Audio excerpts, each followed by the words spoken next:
మార్కెట్లో 49,900 పలుకుతున్న ఐఫోన్ 13 ను కొందరు అదృష్టవంతులు కేవలం ₹11 సొంతం చేసుకున్నారు. ఖరీదైన మొబైల్ను కనీవిని ఎరుగని రీతిలో అతి తక్కువ ధరకే దక్కించుకున్నారు.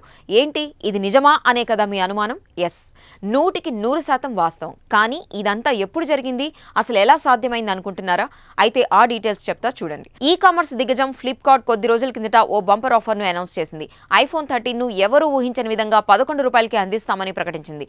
సెప్టెంబర్ 22న రాత్రి 11 గంటలకు ఈ డీల్ ఉంటుందని, ఆసక్తి ఉన్న వాళ్ళు దీన్ని సద్వినియోగం చేసుకోవాలని సూచించింది. దీంతో చాలా మంది యూజర్లు ఐఫోన్ 13 కోసం ఇంటర్నెట్లో క్యూ కట్టారు, తమ అదృష్టాన్ని పరీక్షించుకున్నారు. అయితే డీల్ మొదలైన కొద్దిసేపటికే వారికి sold out, out of stock వంటి సందేశాలు కనిపించాయి. ఇది వారిని తీవ్ర నిరాశకు గురిచేసింది. ఈ నేపథ్యంలో నెటిజన్లు ఫ్లిప్కార్ట్ పై ట్రోలింగ్ కు దిగారు. ఇదంతా ఫేక్ అంటూ ప్రచారం చేశారు. తమకు ఆర్డర్ ప్లేస్ అయినప్పటికీ కొద్దిసేపటికే అది క్యాన్సిల్ అయిందని కొంతమంది చెప్పారు. ఈ వ్యవహారంపై దుమారం రేగడంతో ఫ్లిప్కార్ట్ రెస్పాండ్ అయింది. ఆ డీల్ నిజమేనని స్పష్టం చేసింది.